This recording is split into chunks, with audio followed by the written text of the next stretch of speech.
Welcome to the Thursday, February 12th, 2026 meeting, open session of the Board of Carroll County Commissioners. As we always do, we'll begin with the Pledge of Allegiance and a moment of silent reflection. I pledge allegiance to the flag of the United States of America and to the republic for which it stands, one nation, under God, indivisible, with liberty and justice for all.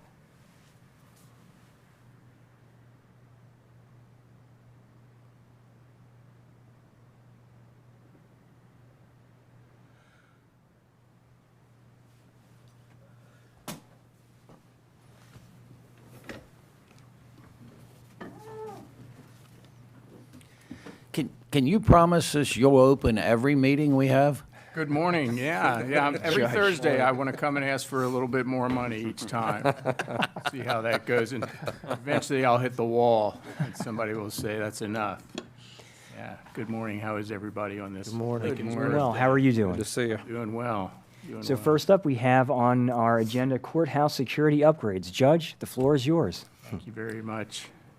The Office of Procurement, in cooperation with the Circuit Court of Carroll County, requests your approval to purchase security upgrades for the Carroll County Courthouse from Marathon Technology Services Incorporated in the amount of $51,515.59.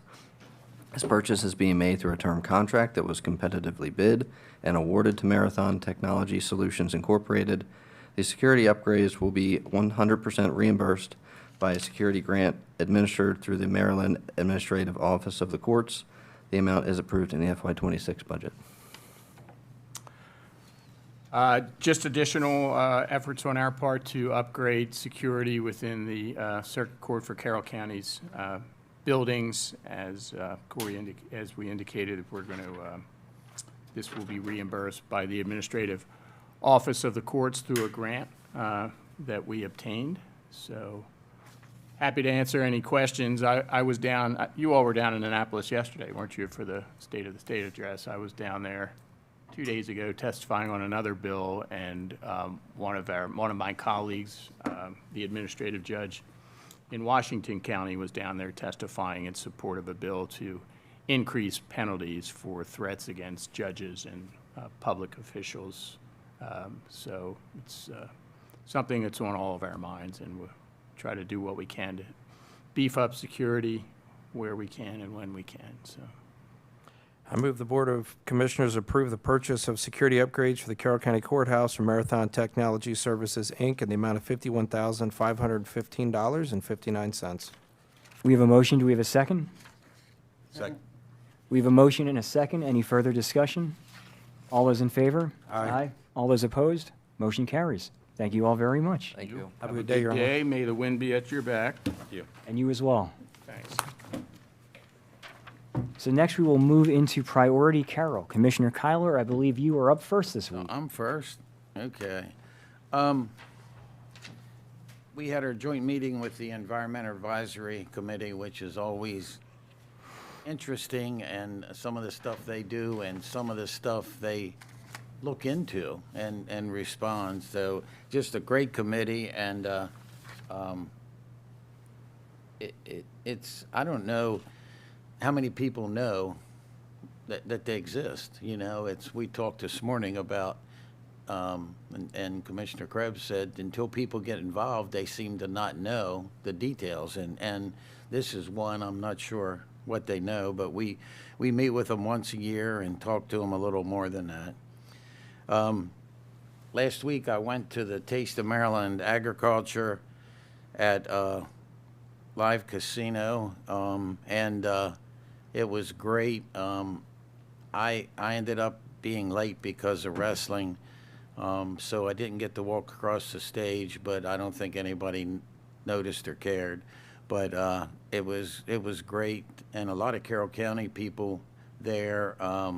Lippy Brothers were one of the sponsors, and a lot of lobbyists, a lot of delegates and senators and elected officials from throughout the state, and all there for ag, and it was nice. Rhonda and I got to visit grandkids over the weekend. We were delayed a weekend because of the snow, and Southwest canceled flights. but we got to do that. Went down to District 5 night, which is really District 5/42 night, and it was a great crowd there. We talked about that a little yesterday. The majority of the people that attend that are elected officials, candidates, people involved in government. That is a great night for just a voter, a taxpayer. You can go down, you can hear our delegates and senators talk about what's going on down there. You can go through the tunnels that seem relatively secretive, but you can be guided through the tunnels. You can watch a session. It's kind of a canned session, not too much controversial, but you can watch a session. So I just wish more of the public would attend that. And they put out invitations. It's on Facebook. It's on various emails. So I don't know what more they could do to get people there, but I'd love to see more people there. We're working on the budget already. Carroll County Public Schools had their meeting yesterday, and the Board of Ed voted on their proposed recommended budget. Yesterday morning was Mako, and I chose because I was going to be there all day to do it in person in their office, which I understand when you've got a statewide committee why it's advantageous to do virtual, but it just seems like it's so much better to sit face to face and talk to people. And yesterday was a great day down there. I left Mako and went to the State of the State that the governor, I think the paper said almost 1 hour, and he did a speech, and the Banner has a pretty good article on it talking about he reviewed his 3 years, and their opinion is his speech showed his strengths and weaknesses, and that he's figuring out he probably can't control Trump. And unfortunately, he can't control the Senate or the House either in Annapolis. And it was interesting, and it's interesting to see the Democratic Party agree to disagree, or maybe not agree, but disagree. And that's happening in the Senate right now with the redistricting, and I hope Ferguson stays firm and keeps us from doing it. It's crazy. And I went to the luncheon following that, and it's interesting. I met some mayors, one from Oakland and Mona from Westminster, and it was nice talking to all of them and some of the Mako committee members and delegates and the secretaries and staff. And I want to particularly thank Delegate April Rose. She did announce that I was a guest there and welcome me there to the whole floor, and I appreciate that. We had our Mako reception last night. That's always a good event, and a lot of people there. And again, it's a good time to talk to various secretaries, staff too. To me, again, it was kind of rewarding to talk to different staff members that 90% of the time I see them on a computer screen, one of 30 boxes kind of deal. And so it's nice to talk to them directly. MABE was well represented there. They had their past guy and their new guy, and was curious to talk to them. So it was a great day in Annapolis. And then this afternoon, we're going to do our joint meeting with ESAC, and that'll be good. And they're the advisory group to the chief and to us, and so we'll be curious to see where they stand with stuff. And that's enough. Very well said, Commissioner. Thank you. Okay, good morning, Carroll County. I've got a couple things briefly. On Saturday evening, had the pleasure of attending the 18th Annual Carroll County Youth Service Bureau Chocolate Ball, which was an exceptional event, as always.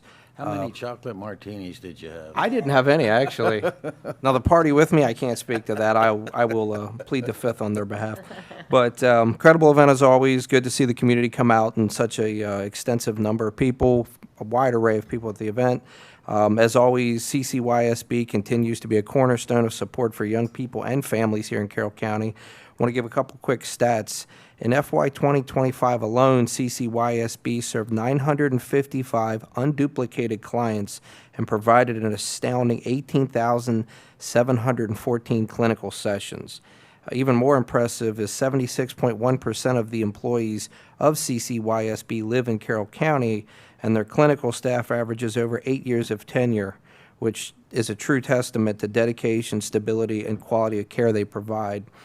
And, you know, as we all know and we all attend, and a lot of other folks in our community do, events like this not only bring the community together, but they also shine a spotlight on the importance of these type of events and what they accomplish for our community. I also wanted to mention coming up on February the 28th from 9 to 1 p.m. at Winters Mill High School that Saturday is the Carroll County History Expo. I'm going to be attending that briefly as I have another event right after it. We'll see if I can get across the county quick enough, but I'll be there that morning with some opening remarks. But it's going to be a wonderful event, as it always is each year, dedicated to learning, creativity, and a deeper appreciation for our nation's history. This year's theme is revolution, reaction, and reform in history. And it's quite meaningful as we approach the 250th anniversary of our nation. There will be a lot of middle and high school students that have been working hard on projects and research that will be on display, and also be a number of people judging those. There will also be a wide array of various organizations and nonprofit entities in the county that will have various displays and be talking about what they do in the community. And just to anybody that has a general interest in history, stop out, take a little bit of time, and enjoy. It's great to be able to spend quality time with these types of organizations, but also see how our education system utilizes history in such an excellent fashion here in the community. Also wanted to give a brief shout out to a executive director of the Carroll County Public Library, Andrea Bursler, who was recently on WJZ TV, was talking about the latest in their book picks for the month. Always great to see Carroll County as a shining spotlight anywhere we may be, but definitely was great to see her on WJZ. And then last but not least, don't have any images for this, unfortunately, that I was able to supply this morning, but want to mention Tuesday evening I was able to attend an event over at the Farm Museum. This was the first, I hope, of many that we start see coming up, but they had an event called Cocoa and Cocktails. So this was a small event that was extremely limited in size. It was a one-night experience celebrating chocolate craftsmanship and old world charm. And they brought in the local restaurant Collision Course, who worked hard to create a one-of-a-kind multi-course chocolate-themed dinner. It was an exceptional event. A wide array of individuals from the community were in attendance. The event included a guided chocolate tasting where we learned a little bit about the history of chocolate. Also had the ability to make our own chocolate truffles.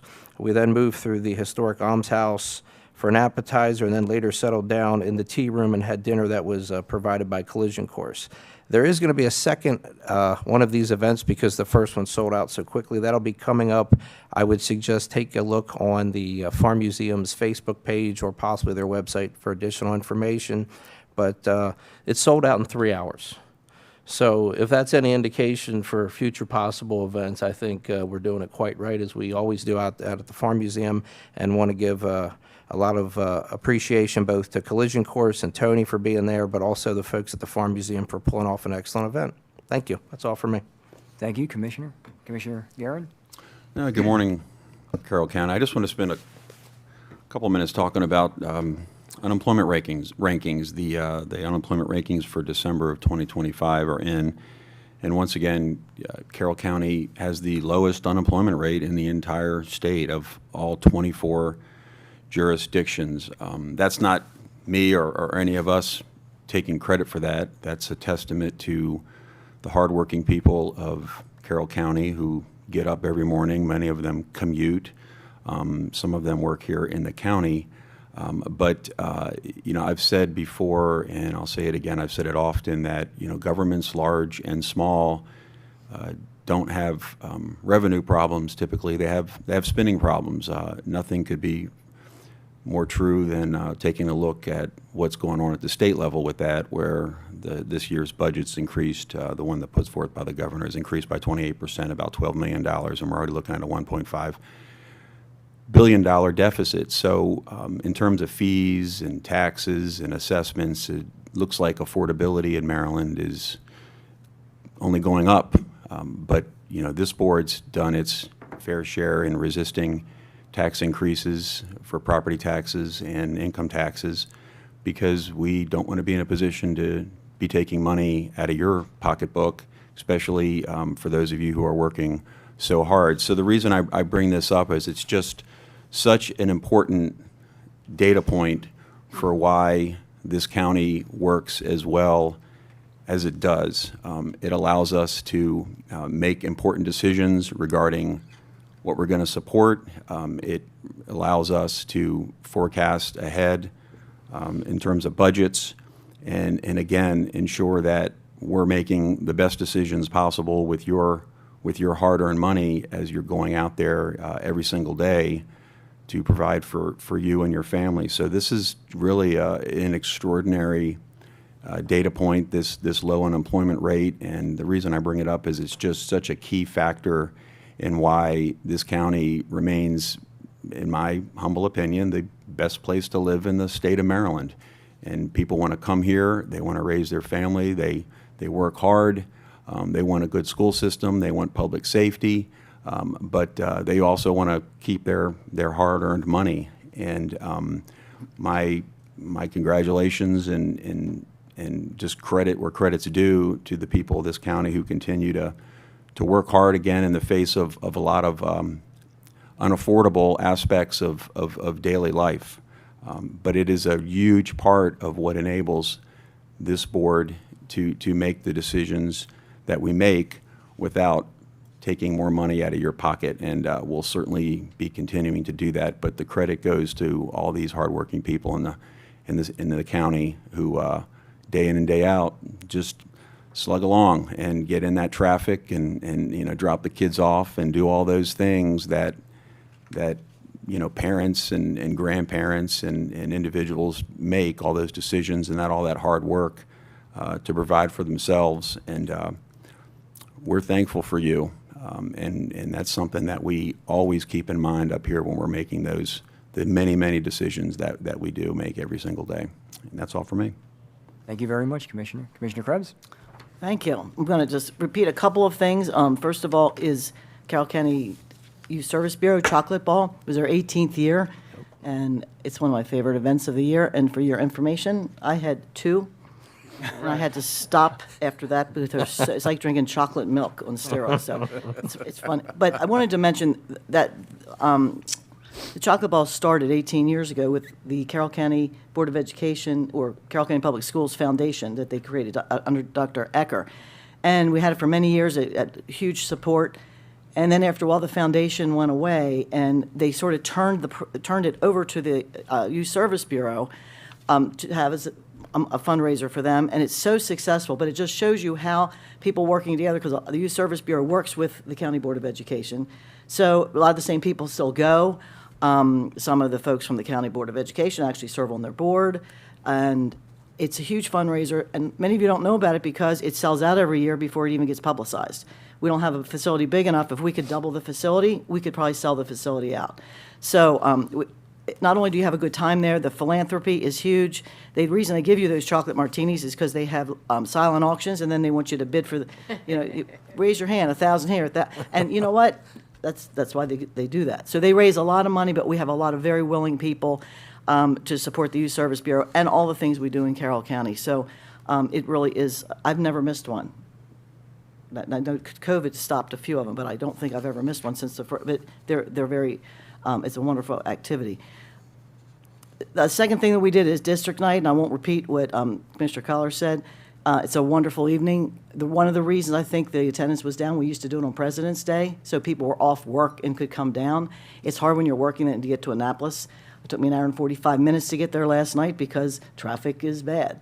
So I don't know if they couldn't get the facility for President's Day, but that always was a perfect spot because you had off and people could come and whatever. So but we still had a great attendance there, and we got to hear from our delegation. I was asked I had to leave early because I was asked by the Speaker of the House to serve on something they call the Speaker Society, and it's basically keeping in touch with the people that were in the House of Delegates in the past and keeping them in touch and trying to get them to be mentors and stay in touch with the legislature and also with their counties. And many do. Many go on to do other things, and many of them don't. But it's meant as sort of an alumni association. So I was on the floor that night and got to meet up with a lot of my former colleagues. There are a lot of new folks in the House. And one thing that I always tell people, and I can't emphasize this enough, we have about 2,500 bills a year, and you think these folks know how it impacts people, some of these bills, and they really don't. It sounds good on paper, but when you really look at how it plays out in the real world, they really don't know it unless people tell them. So lots of times, if we have an issue, I got to talk to a bunch of people that night and got some things in the works to have further discussion on, but it's really important to communicate the impact of some of the policies on some of the things that seem to be priorities to them. And I'll give you an example in a second, but the governor then did the State of the State, I guess yesterday. I listened to that, and I've actually picked up a copy of the budget on Monday night, and the budget's like this thick. And they were teasing me about it, but every year I always read the budget, and they're like, "Are you doing that again, Krebs?" I'm like, "Yeah." I might not read every page like I used to, but a lot of very interesting information and what the priorities are. And we hear a lot about affordability and electric affordability and housing. And both of those things, policy-wise, I think we're on the wrong track. And the governor's a very eloquent speaker, but when I look at the policies, they're not getting us where we need to be. They're in the exact opposite. Subsidizing utilities and giving us a $40 rebate might be nice, but the $40 on my $450 bill I got yesterday, and I heat with oil, so it doesn't even count the oil part, that's not going to, usually it's like $200. So the electric bills are going through the roof. The $40 one-time fee that's coming out of I think the Strategic Energy Fund or something, is a Band-Aid. It's a little feel-good Band-Aid. In the budget, he is doubling down on solar, wind, and renewables. So if you look at the line items in the budget of the little bit of extra money that is being spent, I believe that the priorities are not correct to spend them, number one. And number two, they're going to do nothing for energy costs. All you got to do is look at Europe. They're 20 years ahead of us, and they have the highest cost in the world, and they're backing off of all renewables. It doesn't mean you can't do some, but we're doubling down on something that has been failing, going all in. So we've got to look at some of that and push back on that. So that's on the energy piece. On the housing piece, there's some bills that are in this year. Some are the governor's bills. How do we get more affordable housing? We all want it. We know housing new housing is very, very expensive. A lot of the costs in Maryland of housing is what are the mandates that go into it, things that they have to do to build a new home anymore. And it's tens of thousands of dollars. And a lot of it is driven by the state for things that feel good, but then when you look at it, our surrounding state, we're the only state, us and California, the only two that mandate sprinklers. And that's one thing, one little thing, but they all add up to the cost of housing. And instead of looking at that and saying, how do we pull back on it, the reforestation we were talking about a couple weeks ago, when you disturb land, all they keep doing is doubling down on it, and it makes things more expensive. And then they want to control our local zoning in the counties, in all the counties, and say, oh, we just want you to build more houses on a piece of land and build up. They're still expensive. It has not addressed the affordable housing problem. So I think they believe that they're trying to do it, and we've got to remind them in all counties it doesn't work like that, and we're driving people out of our state over to Pennsylvania to buy what they want to buy. And all you got to do is sit on Route 97 or Route 30 on any evening and watch every other car driving up there that's got a Pennsylvania tag on it, because they're giving them the housing they want, and they don't have all of the mandatory things that have come down from the state. So we've got to continue to push back on that. The other thing in the budget I noticed was a lot of pointing fingers at the president And I know the president and the governor have butt heads a little bit, and some is the president's fault. The point is, though, that that has occurred over time, that they're putting more things on the states that probably belong in the states. However, the state's doing the same thing to the counties, and has been doing that for a number of years. It's pushing down budget items to the counties that we now have to do. I won't go into all of them, but a few that we seem to be in this budget this year that bother me a lot. Shifting of things like the 911 fees. 911 fees come off of your telephone bill, $1 to $2 a month on all of your lines, supposed to support 911. And when you start rating the special funds with that were set up that way, then it dilutes the purpose of what the funds were. So that is one piece. And that's been done over years with transportation, and we've tried to plug, every time you plug one hole in these special funds, they come up with another place. So playing games with the budget and forcing the counties to pay more, all you've done is shifted a problem somewhere else. So we've got to look at truly, as you mentioned, Commissioner Gurin, how do we make sure that we are, it seems like government just adds on, adds on, adds on. You never look back and say, okay, we don't need this anymore, we need to reprioritize. And it's true with the federal, the state, and even ourselves, looking at, government needs to look and say, what don't we need anymore, and how do we live within our means, and not just push it down into somewhere else. So we've got to make sure that the counties speak up about these things and how they affect our counties, and that we're not necessarily getting the affordability and on the two biggest issues, utilities and housing, by these policies. It's just, that's not happening. The track record is not there. So it's a lot of work to remind them of that, and constituents, we need the building industry, we encourage them to say, these are the costs that are now mandated. If you look at a set of plans now for a development, they're 200 pages because of stormwater management. Sometimes it costs $1 million or more just to put a set of plans together to build some homes. That's ridiculous. Who's going to absorb that, the cost of the home? So we've got to point, I'm learning a lot about that being here locally, but we've got to articulate that back there on these bills that are going to solve a problem that really aren't going to solve anything except take away the local control from the counties until another governor comes and telling us what to do. So all of us, we're all looking for solutions. Pointing fingers is one thing, but looking for solutions and trying to impact, not making these things worse by some of this legislation. That's, I think, what our job is, and it's becoming more difficult, but it's still our job. Enough of that. A lot happened this week at the state, and it's been interesting. Well, thank you very much for those comments, Commissioner Krebs. Thank you, everybody, to all of my friends up here for their comments and their work, as always. Along with some of my colleagues, I had the pleasure of joining them and fellow citizens down in Annapolis for District 5 night, where we get an update from our awesome delegates and our senators about the legislative session. And as Commissioner Krebs and my colleagues have pointed out, every year this is a very busy time for Annapolis and for us because, we're getting into our budgeting season ourselves, and we're paying very close attention to what's going on at the state because that will definitely affect us here at the local level. And given the state's fiscal imbalance in their own budgeting process, that certainly spells a lot of trouble for us. Commissioner Kyler mentioned, I also want to compliment the incredible members of our Environmental Advisory Council whom we met with last week. Among the many awesome accomplishments that they've had over the past year is a very solid, very professional, and very in-depth document detailing the potential negative environmental impacts of the Maryland Piedmont Reliability Project power lines that they may have on our county, including a threat to bog turtles, tricolored bats, bald eagles, and the monarch butterfly, among other species.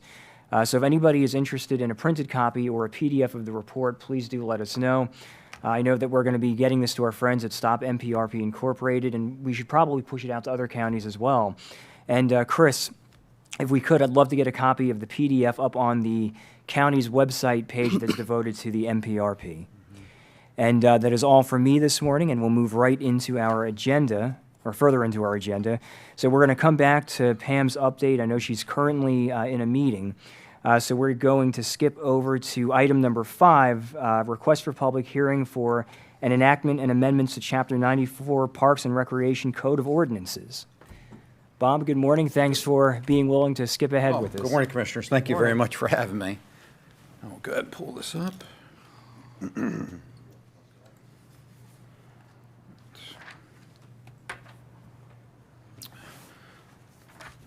Again, good morning, Commissioners.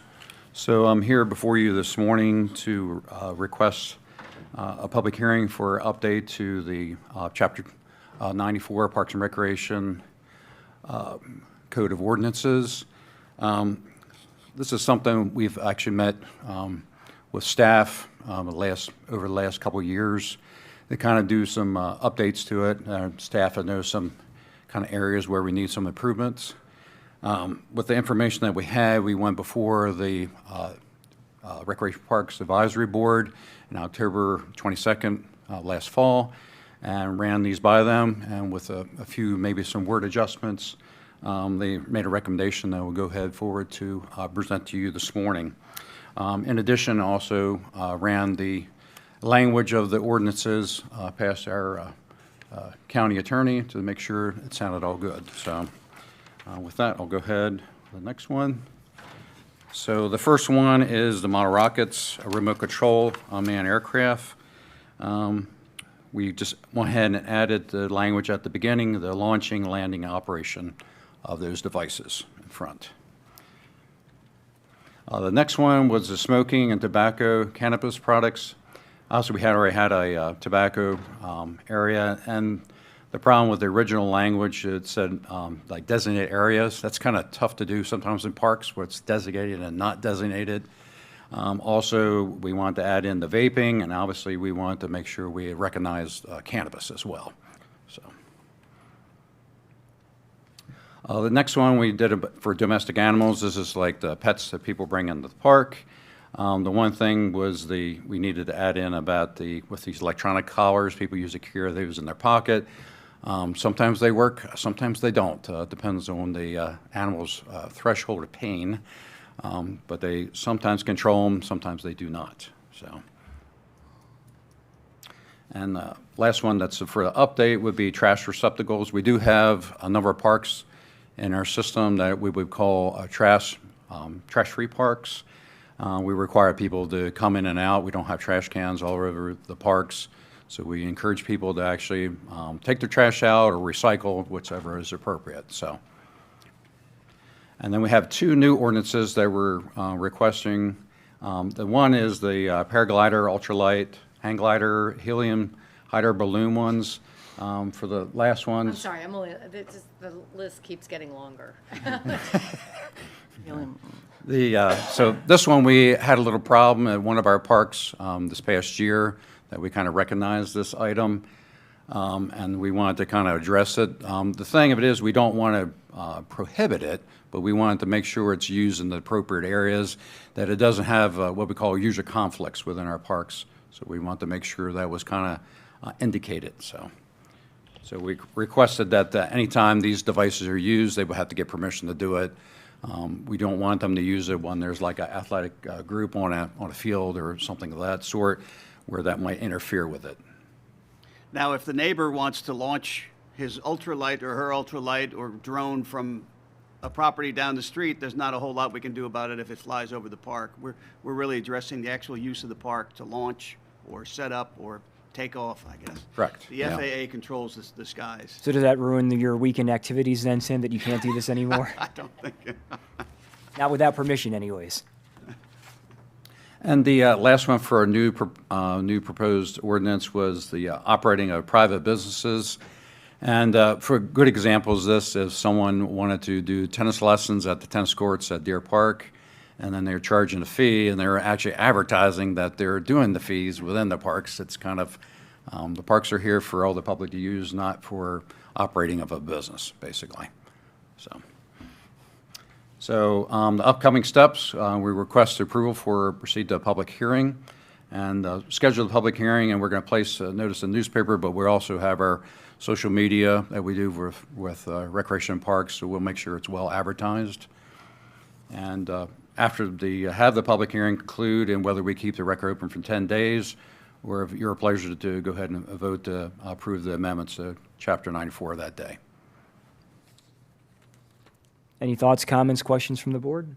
I have just two little, go ahead, you want to go?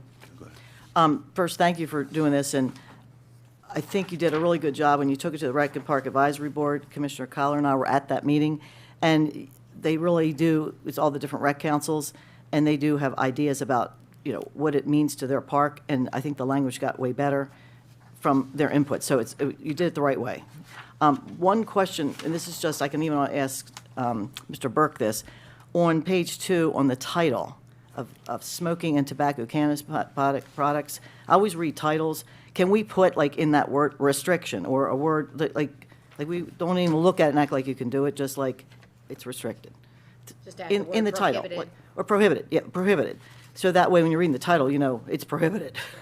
It just It's makes, prohibited everywhere, right? We don't, it's not Correct. restricted. no, and it just, it just would be right there in the title. You don't have to read anything, it's prohibited.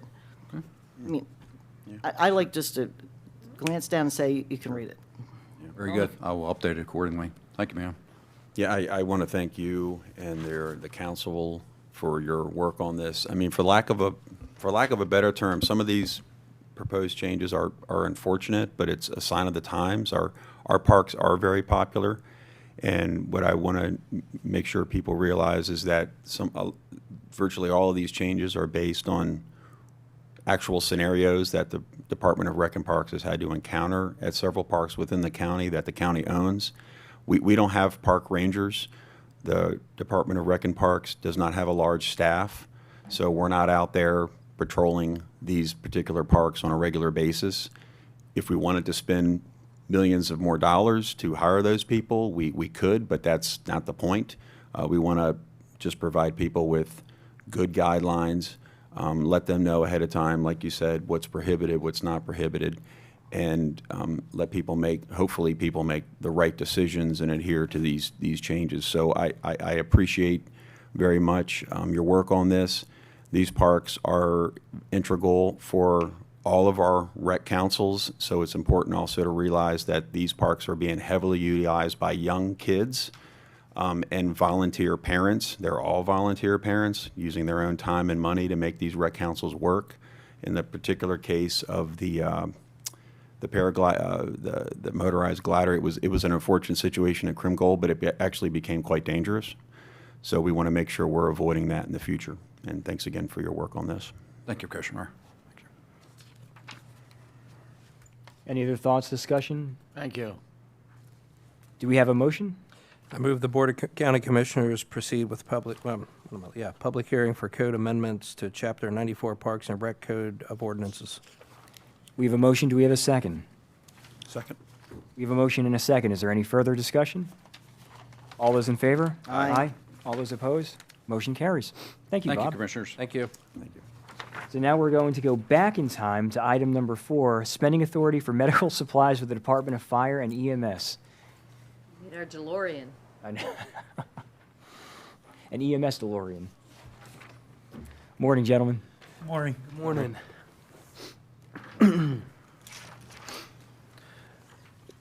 The Office of Procurement and Cooperation of the Department of Fire and EMS requests spending authority approval to spend up to but not to exceed $310,000 for medical supplies to Boundtree Medical. The amount will cover costs for the remainder of FY26. Payments will be made utilizing Charles County, Maryland contract that was competitively bid. This amount is approved in the FY26 budget.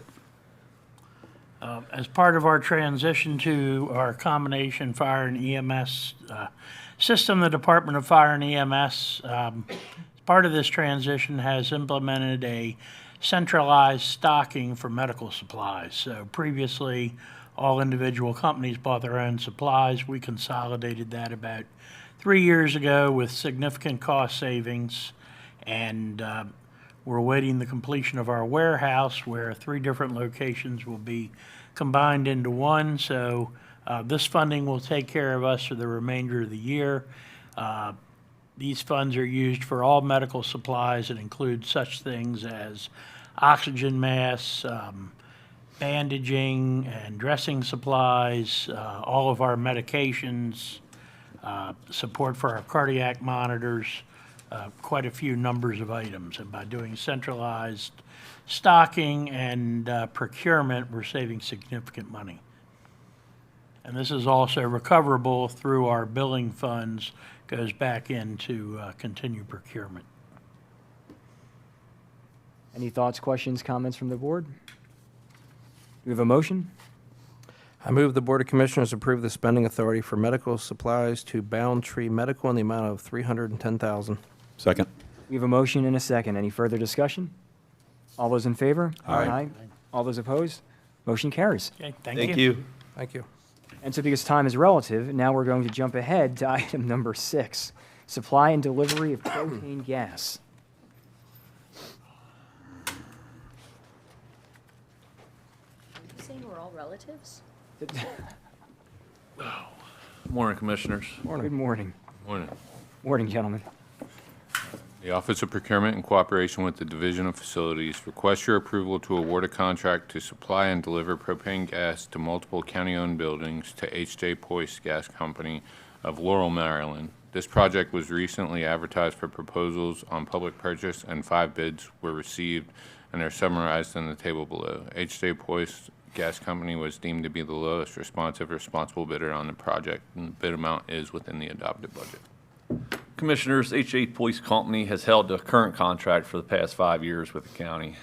Based on a review of the submitted proposal and following up on the references, we recommend awarding H.J. Poyce the service for this contract for Carroll County facilities. And they're going to supply propane gas to 28 tanks throughout Carroll County across 11 buildings. This agreement's for 1 year with 4 additional 1-year renewal available. Any questions, I can answer them for you at this time. Good price. A question about the renewable. So if the renewable, is at a going price, and how do you make sure that price is competitive at the time? You would think it would be at the price at the time, or is this fixed, Yeah, locked so in? you could probably speak to this a So- little better than me, but every year they have the option to up their price a certain percentage. Am I saying that right, Ryan? Yeah, I'll let you so basically, this price that they gave us on this is good for 1 full year. If at the renewal time, if they ask for an increase, generally it's somewhere between 3% and 5%. It goes to Justin. He gets with budget to get the approval on that if it's still within budget, which based on what their last price was, we're saving a lot of money. No, but what I'm asking, and that's a good answer, Yeah. but let's say they ask for 5% next year, but actually things went down. I just know on some of this. So if the price goes down, they can't ask for an increase. They can take our price down, but throughout the year, like say if they got the price lowered to say $1 even, 6 months down the line, they could lower our price, but they could only raise it to compensate for whatever it went up. They couldn't raise it just because, oh, we're going to get it cheaper, but we're going to ask for an increase. They're not allowed to do But that. at that point in time, when you're renewing it, can you look and see what other competitors are doing? Yeah, absolutely. We can take it back out to bid too. We can void this contract if I know gas is lower or dropped and we don't like the price. Absolutely, we'll take this back out to bid for another contract. Yeah, we don't have to necessarily do all of the renewals. This would be, we have the option for the renewals. This one would be for that first year, and then we will be locked in for that first year. And then as each renewal year comes up, we have the option of either renewing based on performance, financial, all that stuff. If we're not happy with something about it, we say we're not renewing, put it back out to bid, and see what comes up then. Because I've seen, like for home heating oil, sometimes they get you on a good price and your automatic renewal, and then when you go back and realize the other guy a year from now was a lot cheaper. But so we'll make sure you have that option. Yep, no, we monitor that and within facilities pretty closely, obviously, because all the energy bills and propane bills come through our office. So I make sure the budget's there and we're not going to over budget. When we start over budgeting, then I'm going to question the gas company, the price, what's going on here. Oh, it's a huge difference between these bids, Yes. huge. But thank Yep. you. I move the Board of Commissioners award a contract to supply and deliver propane gas to multiple county-owned buildings to H.J. Poyce Gas Company. We have a motion. Do we have a second? Second. We have a motion and a second. Is there any further discussion? All those in favor? Aye. All those opposed? Motion carries. Thank All you right, very have a much. great Yeah, day. thank you, gentlemen. Thank you. Appreciate it. So up next, approval to purchase one 2026 Ford F-250. Good morning. Good morning.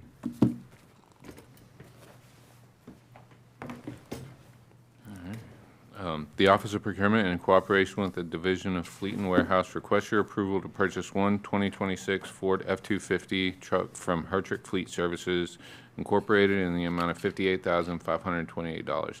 This purchase will be made from a Howard County contract that Carroll County will utilize. This amount is within the FY26 approved budget.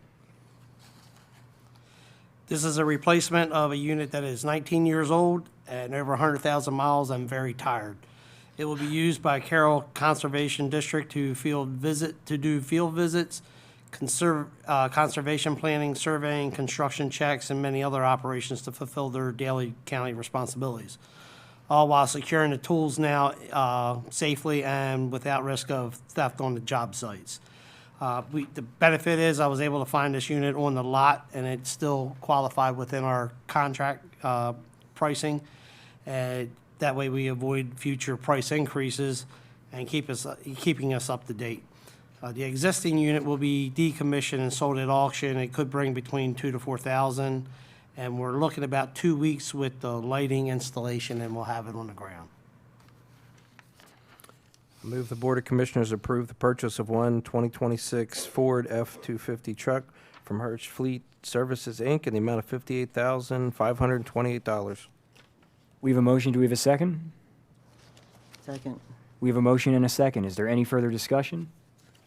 All those in favor? Aye. Aye. All those opposed? Motion carries. Thank you, Thank you, Commissioners. gentlemen. Have a great day. You too. So because Henri Bergson argued that time is actually memory, I do remember there's something a little earlier in our agenda that we have to do. And Pam, I believe you have a legislative update for us. Good morning. Good morning. Good morning. Okay. How's everyone doing today? Well, thank you. How are you? Oh, well. I'm well, thank you. So the Senate introduction date has passed, and the House bill introduction date is tomorrow, and their deadline. And so I just concluded the delegation meeting, and they talked about a couple of alcohol bills that they're considering, one of which they're going to introduce, which is about a Class 1 distillery, adding a clause to sell food and alcohol. Frederick did this a couple of years ago, so they're looking at this year. There's also a second bill that may come up for consideration later, but there's a statewide effort to accomplish the same thing, so I don't know if they're going to introduce anything. But the statewide bill is looking at letting Maryland alcohol manufacturers sell some of their products at other Maryland businesses. So if you're selling Maryland products already at your distillery, you could sell something else from another Maryland company. So there's a statewide effort for that that was discussed briefly. They also brought up the hunting bill, which they requested last week after that delegation meeting, but it has not yet returned from drafting. So they wouldn't vote on it because they haven't seen it yet, and they've had some errors coming through. They explained for other bills, they just don't want to vote on a concept until they see the actual text of the bill. So they table the issue until they see the bill, and if it comes back in time and they can introduce it, they will. But at this point, it's likely to go to rules, and we'll see what happens. But they are still, Delegate Tomlinson was still talking very favorably about Delegate Boucher's bill and Delegate Boyce's bill that addresses some of the issues with hunting. So hopefully we'll be able to see movement on the idea of getting Sunday hunting expanded through one of those measures if this bill doesn't go through, since we were looking at it as kind of a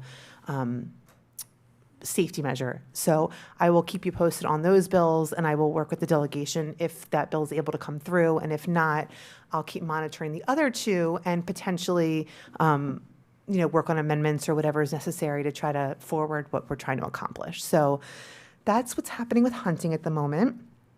We had a hearing yesterday in the Senate with Senator Reedy on the unpaid property tax bill. It was pretty short and sweet. It seemed like have to check online to see if there was any written opposition, but there was no opposition in person, and there were no questions.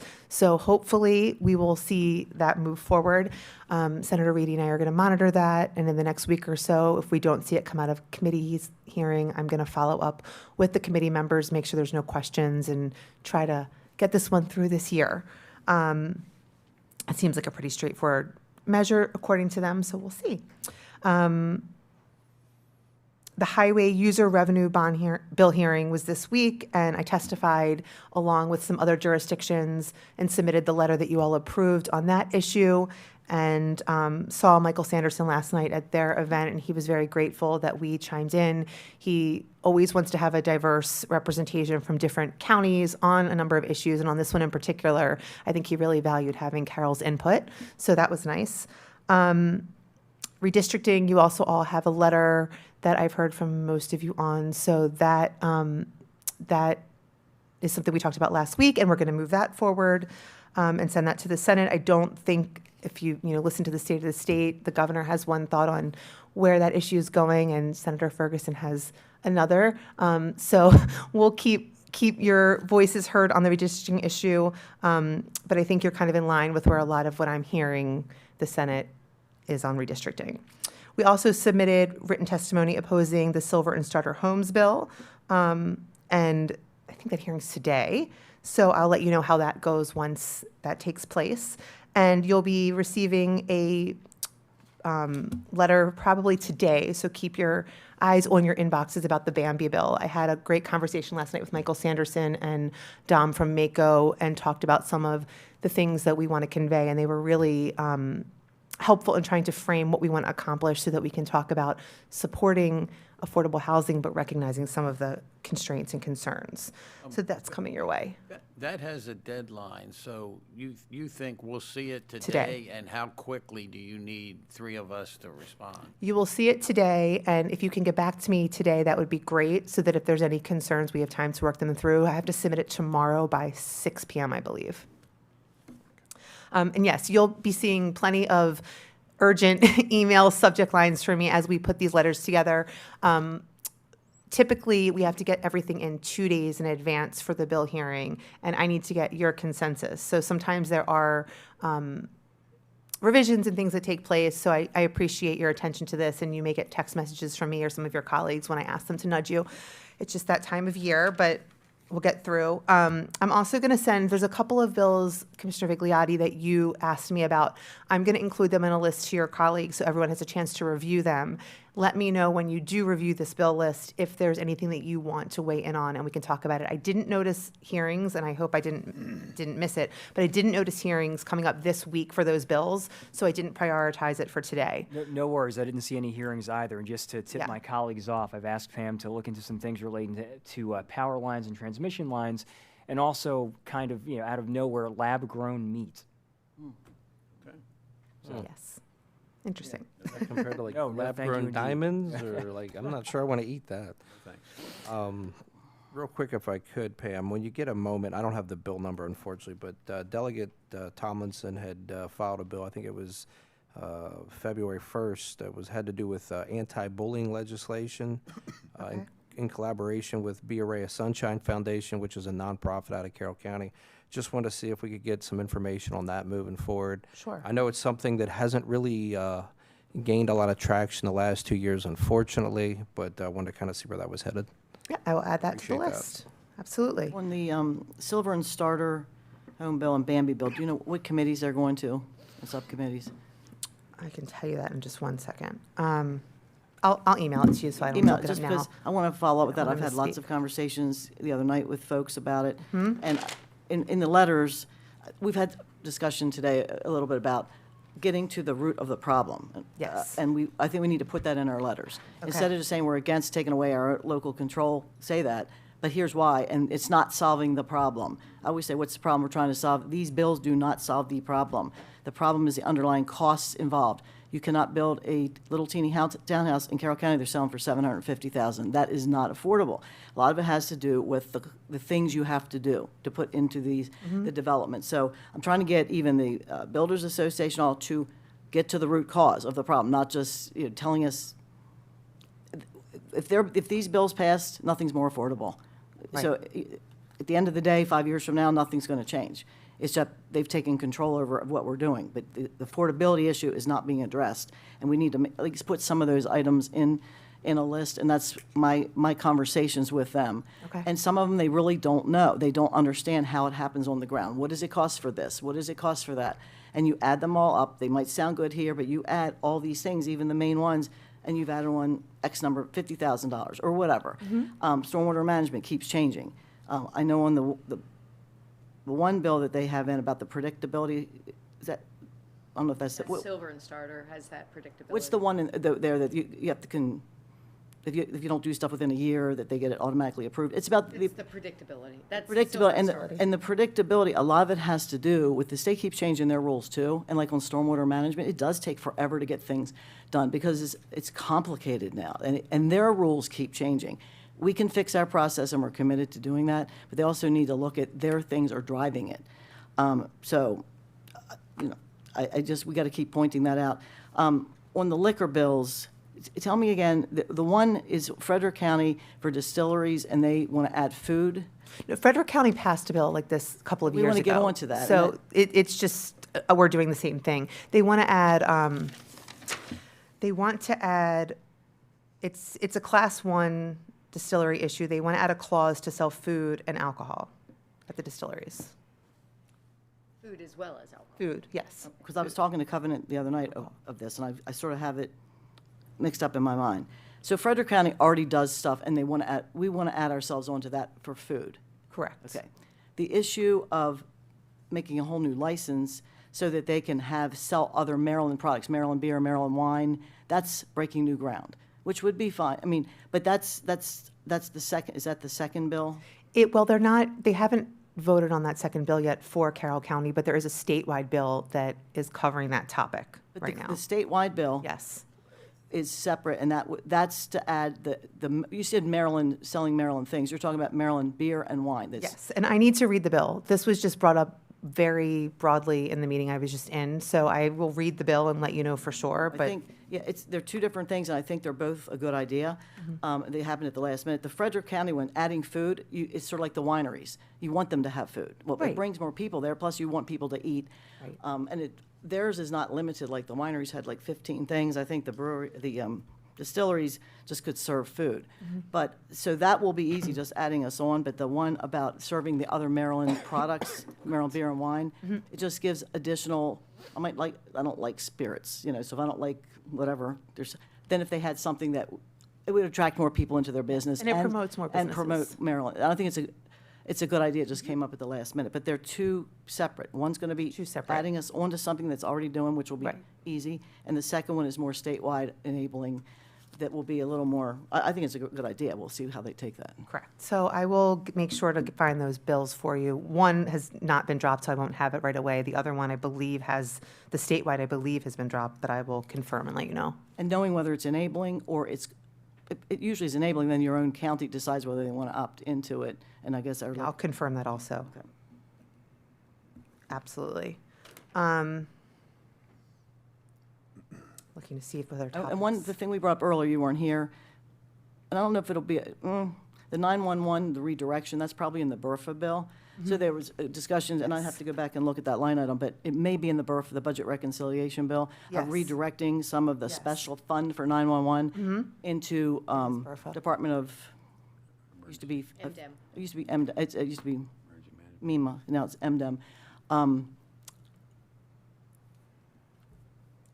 It was my bill that made them a new department, so they got this department, now they want to pay for it out of our 911 fees, some of it, and that redirection of that, we would be opposed to that, and that would be, I believe, in the BRFA bill. And we were mentioning, let Delegate Stanko know, and maybe Senator Reedy, it wouldn't be hurt to let them all know, to please pay attention to this, because we get a lot of money from that, when we buy certain things for our 911 center, we get reimbursed through that fund. And right now, we've always gotten everything because there's plenty of money in it, and it's cyclical. It depends on if you need a big new thing at a certain time. And sometimes there's a fund balance, but next year there might be need, and it's going to cap our need. And it's supposed to come from the fees on telephones, and it should not be redirected. They're making a casual relationship between the Department of Emergency Management, which we already have and need, and they're saying, okay, now you need to pay for part of that out of this fund. And it's just diluting the purpose of why we put the extra money in there for Next Generation 911 for our local centers. So we would be opposed to transferring that. Okay, I understand. Actually, that was one of the next things I wanted to address. I'm going to talk with the Budget Office about the different provisions in the BRFA and try to find out what we can about the impact so that we can address that. my understanding and my experience with the BRFA that we want to follow what we see in there, but also it can change, and we need to really keep a close eye because that's a mechanism where, given how the budget process works, some things kind of get slid in. So I will make sure to let you know for each of the provisions that I think could impact the county, that you have as much background as I can get when working with the budget office so that you can weigh in and we can make sure to write a letter and talk to the delegation if you want to, and talk about the 911 diversion, but also, the mandated assisted outpatient treatment and also the potential other shifts like the pension costs and the colleges and all the other things that kind of keep rearing their head. Well, I suggest time goes really quick down there. Yes. So getting that information to them quickly. Yes. It's a good idea to meet with the budget office and list all those things and the impact on our county at a time when they're not increasing, like school construction budget or other things they're not increasing, but they're putting more burden on us in many different ways. But getting that information to our own delegation, because we don't always, I think she meant our budget office. no, I know, our budget office, if you get from them what the impacts are gonna be, Yes. but us like telling our delegation the impact, we don't always know it. They don't sit here. So it Sure. gives them something to look at and say, gosh, Absolutely. it affects my county. Because I don't always know it either until the county would weigh in. So I would get to them and send it, we can approve it or not, but just if this is the list, these are the impacts, and we oppose this because it doesn't really belong. The shift doesn't belong where they're shifting it to. Sure. Almost never. I know, but it's sometimes nice to remind them of that. Yes, and I guess my last point today is I'm following this meeting, going to be putting together a training for you on Engagify. So it'll be short and sweet, but to show you just behind the scenes, Nick Weaver has been great working with me on this project, so I just want to publicly thank him, and he's going to be available as well as myself for questions once you get that training and if you want to talk one-on-one, but you'll be getting more and more from that platform to see what we're doing. I know President Vigliotti kind of looked at it the other night and got a sneak peek, so you can access a wealth of information about what we're tracking and track things on your own. So I'm excited for you to get that preview later today, I hope, as long as technology cooperates. But if there's any other issues that come up that you want me to track, let me know, stay in touch, and please do respond ASAP when I send you emails. I'm not trying to procrastinate or be last minute. It's just the nature of all of this and just keeping up with the flow. So you'll be getting something about Bambi, hopefully today, and something about BRFA as soon as I can get that together, because those are the two things that I have top of mind. And then I have the other list of bills that you've brought to my attention. So I'll prioritize those that are getting hearings sooner than later, and we will keep working through them as things get presented. And in case you haven't had a chance to jump in to check out Engagify yet, we got an email about a week or so ago, 2 weeks ago, giving us a link to sign up. And it's a very simple, straightforward process to get in, and then to actually use the system to track bills and look at what's going on. It is a very simple, easy, straightforward thing to do. Very informative, too. Great, yeah, thank you. Any questions or? Okay, well, thank you. See you soon. Thank you very much. All right, so next we will move into public comment. Roberta, do we have anybody here for public comment? Sir? All right, thank you. Chris, do we have anybody on the line for public comment? Yes, sir, we do. Caller, could you please use *6 to unmute? Please give us your address and tell us who you are. You have 3 minutes. Thank you.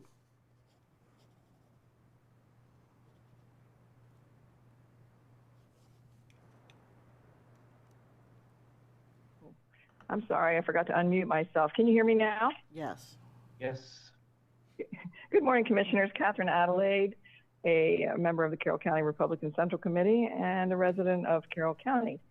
First, I always want to start off with a thank you for all that you do and your staff, and I sure do appreciate the opportunity to come on every week, and I encourage other people to also come on, and just because they're not doesn't mean they're not watching or not involved or don't care, but people do get busy. I'm going to start off with number one for Carroll County Republican Central Committee is we have a candidate filing coming up. The deadline is Tuesday, February 24th. I'm going to go in order here on the calendar. At 9 p.m. You can go to the Carroll County Board of Elections to get more information. I have to obviously encourage every registered Republican to file and run for some public office. And if you really don't know what to do, just go to the Central Committee. It's a great It's a great volunteer job, and we have a lot of fun and encourage people to file for candidacy. After that, our next meeting is the fourth Thursday, will be February 26th at the Senior Center at 6:30 p.m. We encourage the public to join us. We have subcommittees. You don't have to be an elected member to join our numerous subcommittees. There's lots of work to do during this election season. Our big event, of course, coming up is the legislative breakfast on Saturday, February 28th at the Winfield Fire Hall. Doors open at 8 a.m. The program starts at 8:30 to 10:30 p.m. So you'll be out early, have the rest of your Saturday. Looking forward to seeing our legislators and down there. And it's thank you, commissioners, for supporting the Central Committee, and we love to support you and our legislators. So tickets are still available. Just go to our website, ccgop.net, and get the information also on our fundraisers for our candidates. Support that. I did want to do a special shout out to our events committee of the Central Committee, Karen Leatherwood, Krista Schultz, Dawn Nee, and Mercedes Mobus. These ladies really work hard on these events. As you saw during our Lincoln Reagan dinner, they know how to put on a great event. So we're really looking forward to it. Okay, moving along to pro-life, MarylandRightToLife.org. You can go there for all the updates. The news is, unless there's something changed this morning, is physician-assisted suicide has not been introduced, and this is through a great effort through Maryland Right to Life, the Dignity Mandate, and many other pro-life organizations. So keep praying that this horrible bill is not even introduced in committee. In the past years, it's been killed in the committee, and that's how we'd like it to stay. Is this new initiative here is to keep it from actually being introduced. Carroll County Right to Life is the third Thursday at 7 p.m. at St. John's, and we will be at the legislative breakfast with our Carroll County Right to Life banner. President Stephen Leon will be there. Always thanking President Stephen Leon for just his amazing efforts at getting Carroll County Right to Life off the ground. We're approaching our one-year anniversary. And my most important, exciting pro-life news is I had the great honor of seeing the second. Please finish your comments. Monogram video of my great-grandchild, I'm sorry, I started my clock too late, of 13 weeks old, and saw the little legs kick. And then finally, I guess I want to just encourage everybody to keep watching the Olympics, get out and get some exercise, and I hope you all have a great weekend. Thank you very much. Chris, do we have anybody else on the line? That's all I have, sir. Thank you. Thank you very much, Chris. All right, we will now move into, administrative session open. Does anybody have anything for admin open? No, but I had just one thing to mention, and Commissioner Gurin brought this to mind, and I should have mentioned it during prior to Carol, but I forgot. A few weeks ago, or a couple months ago, the concession stand at Mayeski Park was vandalized tremendously. I mean, did tremendous damage, breaking windows, glasses. It was a mess. They've done it before, and the sheriff hopefully will give us an update soon on catching somebody there. However, in the paper I saw somewhere, and I hope I got the right group, the either Winfield or Taylorsville Lions Club handed them a check to refinish redo it and get the thing up to speed again. And I just want to give these organizations kudos because I should have known which club it was. It's one of the Lions clubs down there. And to hand them a check to get this fixed up is a huge thing, and that's why we have these service organizations. So we need to acknowledge all the good work that they do. You are correct. That was the Taylorsville Winfield Lions Club, $5,000. So just kudos to them. I wish we brought it up earlier, but I want to acknowledge that. Thank you for bringing that up. Very well said. Anything else from any of my other you go. friends? How'd you There do you go, that? yeah. Wow, that was really good. Yeah, nice job, Chris. I'd like job, to compliment our Department of Public Works on snow removal. Yes. I've been to Annapolis several times Oh, yes. since the snow. There are still walks not cleaned. There's still roads that were places you can't park, and which might have reflected District 5 too. A lot of people don't want to park in Annapolis right now.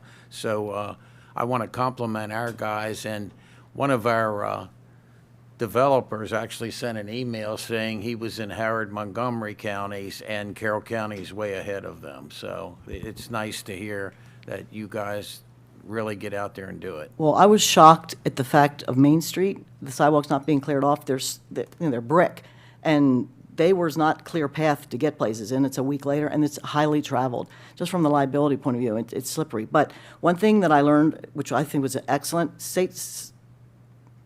what's it called? No. Lawyers Mall, Lawyers Square, in front of the State House. It got redone a couple years ago, perfectly clear, because they put heat underneath. That's smart, because there's so much activity going on there all winter, and, no matter what, you can't cancel. And I don't know if that's the way of the future, but it does save liability, it saves workman's comp, it saves a lot. I don't know what the cost is to do it, but in high-traffic areas, even in our schools, in the front, it was interesting that they've, I'd like to know more about how I know that's existed for a long time, the technology, but it might be something we think about and save us a lot of money. Very interesting. Very interesting. Anybody else have anything for administrative open? Well, if not, we will plunge into agenda review. Wanda, good morning. How are you? Good morning. Thank you. So the first week of Monday, February 16th, county offices are closed in observance of President's Day. However, Commissioner Kyler will be representing us at the Rural Counties Coalition. On Tuesday, February 17th, Planning and Zoning Commission with Commissioner Gordon. At 2 o'clock p.m., the Veterans Advisory Meeting with Commissioners Gordon and Kyler. Wednesday, February 18th, 9:30 a.m., MACO Education Subcommittee with Commissioner Kyler. Then 10 o'clock a.m., MACO Legislative Committee with Commissioner Kyler. Then at 5 o'clock p.m., Carroll County Community College Board of Trustees meeting with Commissioner Kyler. And at 7 o'clock p.m., the Emergency Services Advisory Council with Commissioner Guerin. Thursday, I'm sorry. One question about the activities before Thursday. Veterans Advisory, they talked about changing that, and I'm not sure if they've confirmed that it is this Tuesday or whether they changed it. You are correct. They were playing with that. We need to check with them. All right, so we'll go ahead and check with them. Thursday, February 19th, 8 o'clock a.m., Board of County Commissioners closed administrative, followed by open at 9 o'clock a.m. Item number 1, Priority Carol. Item number 2, Legislative Update with Pam. Item number 3, Update on the Police Accountability Board and Administrative Charging Committee and recommendation for change to the current Police Accountability Resolution. Item number 4, Proposed amendments to Chapter 158 for a temporary deferral on data centers. Item number 5, Briefing on Chapter 156 Concurrency Management Report for the year FY25. Item number 6, Approval of Resolution for 2025 Fall Amendment to the 2023 Carroll County Water and Sewer Master Plan. Item number 7, Briefing and Discussion on the FY27 Consolidated Transportation Plan Priority Letter. Item number 8, Quarterly Update from the Department of Management and Budget, followed by Public Comment, Administrative Open, Agenda Review. And then we will be going into closed for legal and budgeting.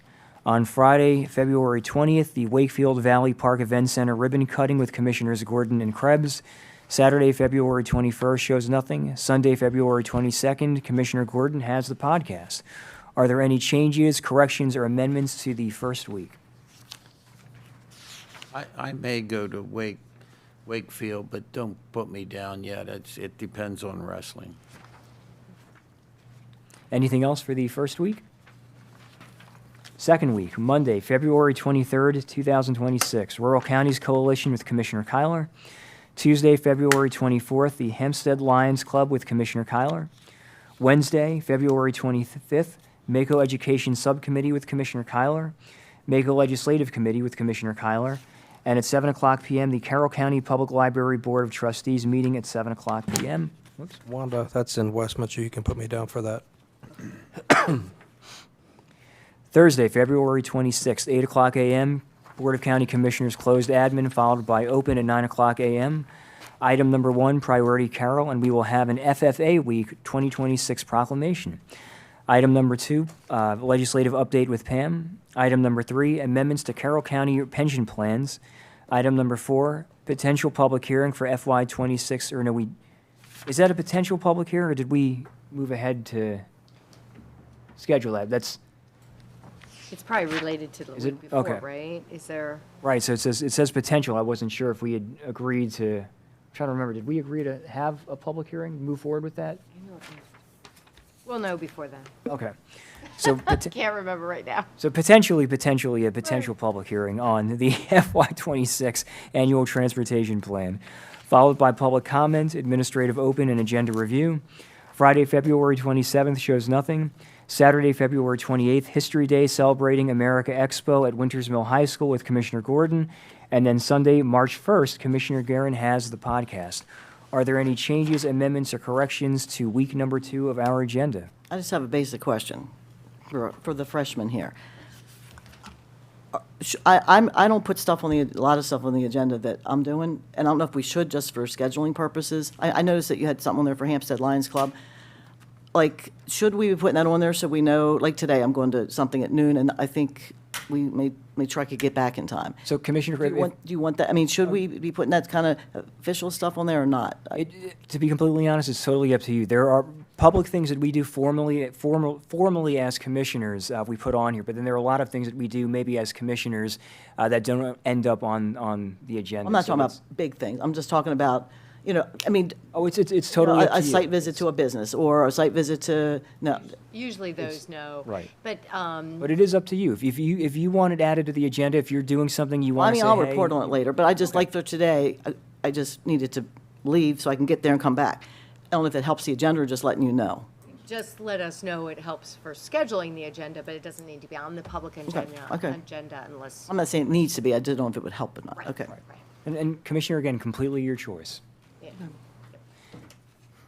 So is there anything else for the good of the order? Well, one more thing on schedule. On the February 19th, I'm not sure if staff in Finksburg confirmed that meeting yet or not. They're talking back and forth.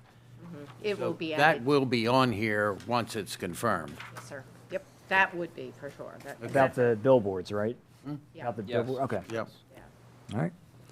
So if there is nothing else for the good of open session, I need a motion to go into recess until 1:00 p.m. for our joint meeting with ESAC. So moved.